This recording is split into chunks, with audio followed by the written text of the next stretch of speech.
यज्ञ का प्रचार सृष्टि के आदि काल से ही रहा है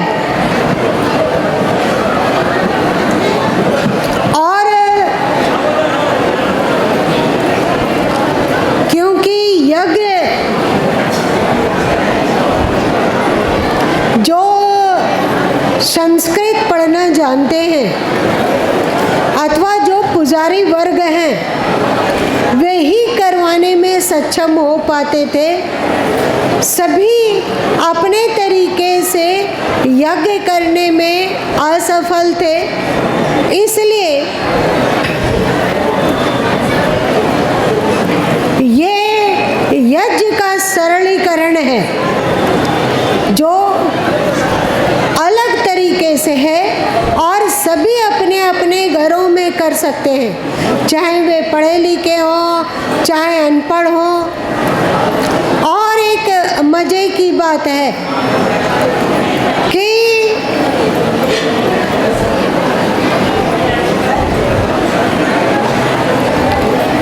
यज्ञ के विधान को, यज्ञ की क्रिया को सनातन धर्म से सभी धर्मावलंबियों ने अलग अलग रूप से अपनाया, पर वो अपनाया है यज्ञ को ही। जैसे जो ईसाई हैं, जो ईसा मसीह के द्वारा प्रादुर्भूत ईसाई मार्ग को अपनाते हैं, वे जब चर्च जाते हैं तो मोमबत्ती सुलगाते हैं, मोमबत्ती जलाते हैं।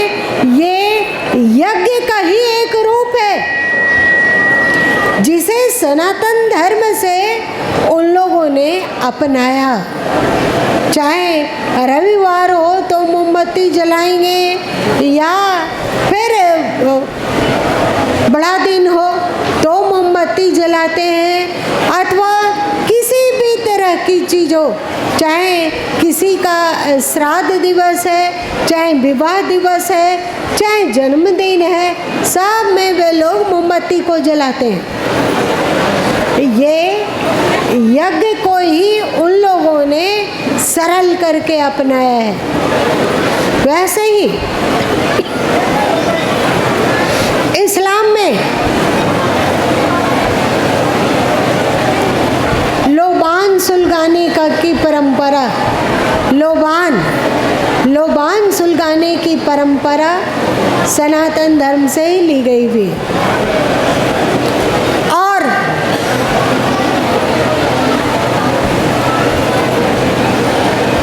चाहे पारसी लोग हो या यहूदी, वे लोग अग्नि की पूजा करते हैं, वो सनातन धर्म से ही लिया गया है। क्योंकि सृष्टि के आरंभ में सनातन धर्म के अतिरिक्त और कुछ भी नहीं था। सृष्टि के आदि काल में क्योंकि सनातन धर्म ही था, आज से 1400 वर्ष पूर्व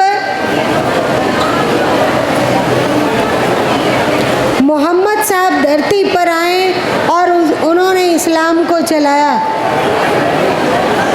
2300 वर्ष पूर्व ईसा मसीह धरती पर आए। 2500 वर्ष पूर्व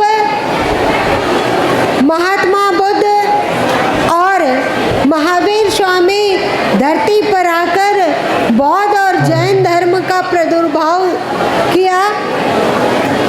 और आज से 2700 साल पूर्व यहूदी धर्म प्रकाश में आया। आज से 3000 वर्ष पूर्व पारसी धर्म का प्रादुर्भाव हुआ और आज से 5500 वर्ष पूर्व गीता का ज्ञान वातावरण में गुंजित हुआ। और 5500 लगभग 11,000 वर्ष पूर्व अथवा भगवान श्री राम धरती पर आए, उसके रामायण का प्रकाश हुआ और उसके बहुत पूर्व उपनिषद का ज्ञान भारत में गूंज रहा था और उपनिषदों के ज्ञान से बहुत पूर्व संहिता का ज्ञान भारत में गुंजायमान था और संहिता से हजारों हजार वर्ष पूर्व 6 दर्शन प्रकाशित हुआ था और 6 दर्शन के हजारों हजार लाखों वर्ष पूर्व वैदिक ज्ञान का प्रादुर्भाव हुआ था। मतलब सबसे पुरातन धर्म और धर्म की खोज वैदिक ऋषि लोगों ने किया। परमात्मा क्या है? परमात्मा है और परमात्मा तक पहुंचने का मार्ग जो इंसानियत, जो मानवता, जो प्रेम, जो सद्गुण, इसकी भी खोज हमारे वैदिक ऋषि लोग ही किए। और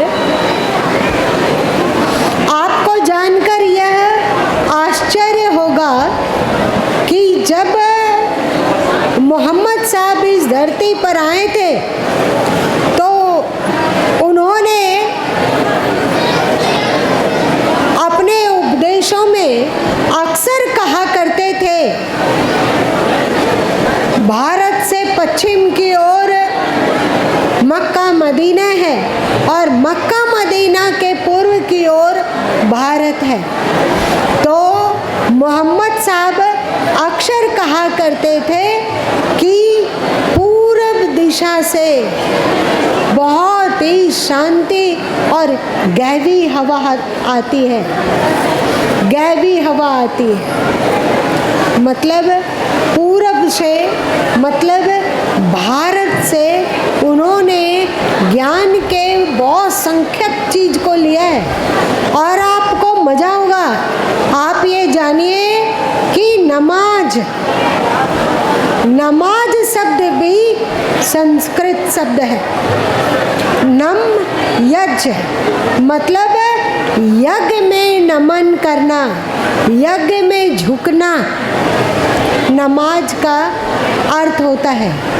और हज शब्द भी यज्ञ शब्द से बना है।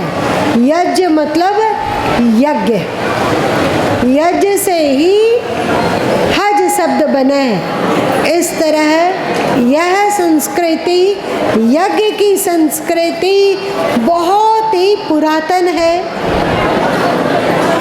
जिसके द्वारा वातावरण में दिव्यता के तरंग और दिव्यता के परमाणु फैलाए जाते हैं। श्री कृष्ण ने यज्ञ के अनेक रूपों को बतलाया। खैर, उसकी कुछ चर्चा हम लोग कल करेंगे, पर इस बात को याद कीजिए, याद रखिए कि अभी हम लोग 3 दिन में 3 यज्ञ कर रहे हैं।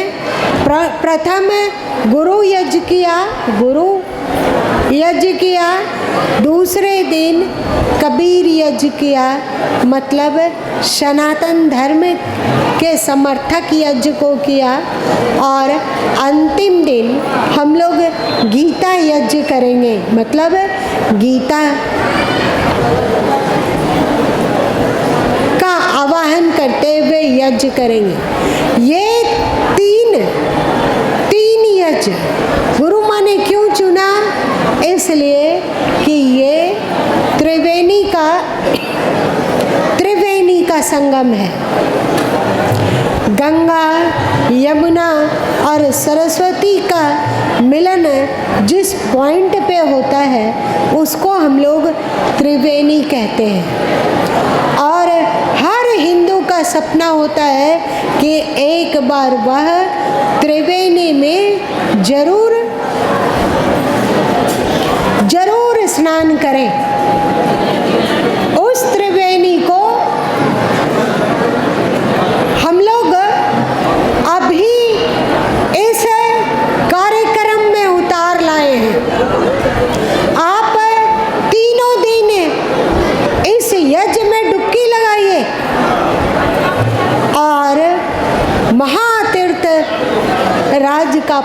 आइए।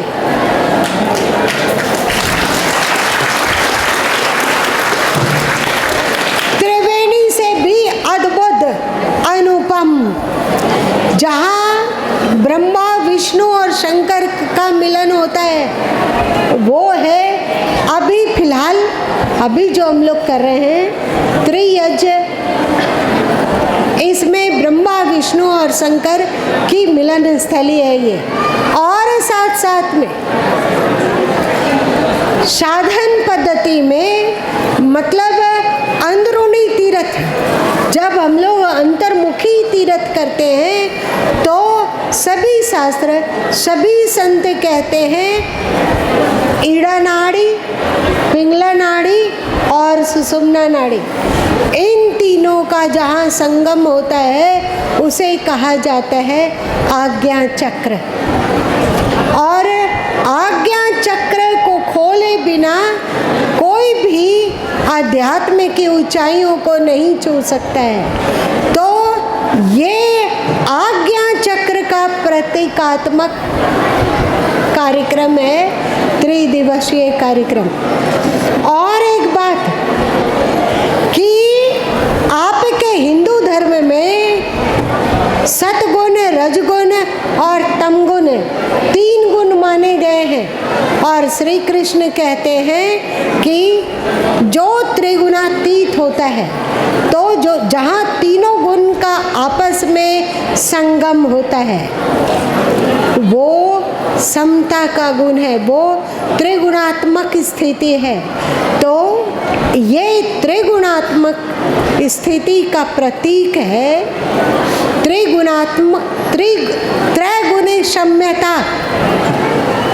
त्रैगुण जहाँ आपस में मिलते हैं उस मोक्ष स्थिति का प्रतीक है अभी का कार्यक्रम। और एक बात है, इसीलिए तो सदगुरु कबीर साहब ने त्रिबंदगी का प्रचलन चलाया। आप लोग करते हो ना, साहब बंदगी, साहब बंदगी, साहब बंदगी। तो ये त्रिगुणात्मक का मिलन स्थली, ब्रह्मा विष्णु शंकर का मिलन स्थली, समस्त तीर्थों का मिलन स्थली, समस्त अध्यात्म का मिलन स्थली, सनातन धर्म और पुरातन धर्म और ऋषियोचित धर्म की मिलन स्थली, ये तीनों दिन है। आप तीनों दिन इसमें सम्मिलित होए और लाभ उठाएं, बहुत ही श्रद्धा से, बहुत ही भक्ति पूर्वक, बहुत ही आहो भाव के सहित आप इस यज्ञ में सम्मिलित हो और मन लगाकर भक्ति पूर्वक सम्मिलित हो और इसका लाभ अनुभव करें। केवल जो यहाँ हैं उन्हें तो लाभ होगा ही, और देखेंगे कि देश की हवा बदलेगी और सनातन धर्मावलंबियों की सोच बदलेगी और लोग फिर से जाति नहीं, प्रेम, एकत्व, संगठन, इसका बयार बहने वाला है। अभी गुरु माँ कह दे रहे हैं 2 साल, 4 साल, 5 साल होते होते आप देख लेंगे कि लोगों की सोच कैसे बदलती है और लोग फिर कैसे संगठित होते हैं। और फिर आप ये भी देखेंगे कि जाति से परे सनातनी हम हैं, इसका प्रचार प्रसार कैसे होता है। तो आप जय जयकार कर सकेंगे कि इस यज्ञ की और इस कार्यक्रम की जय हो, जय हो, जय हो। अभी हम लोग आनंद महोत्सव मनाने वाले हैं और साथ साथ फिर हमारे श्री राम पुस्तक का विमोचन होगा। हमें पता है कि आप सबों को भूख लगी होगी,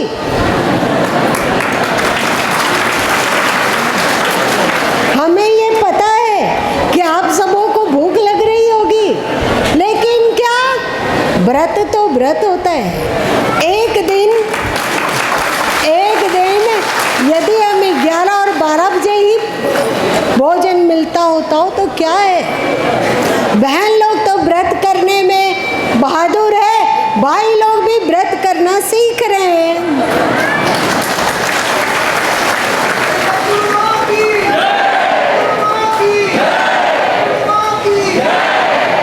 इसलिए आप भक्ति पर ध्यान दीजिए, ज्ञान पर। सालों भर तो हम लोग भोजन समय पर करते ही हैं। यदि व्रत के नाम से थोड़ी देर के बाद भोजन मिलता है तो क्या हुआ? आज के डॉक्टर लोग भी कहने लगे हैं कि बीच बीच में उपवास करना चाहिए, स्वास्थ्य के लिए ये लाभदायी होता है कि नहीं? चलिए, तो आप लोग भूख प्यास भूल जाइए, थोड़ी देर के बाद फिर तृप्त होकर महाप्रसाद को ग्रहण करेंगे, है ना। अभी हम लोग तैयार होते हैं आनंद महोत्सव के लिए।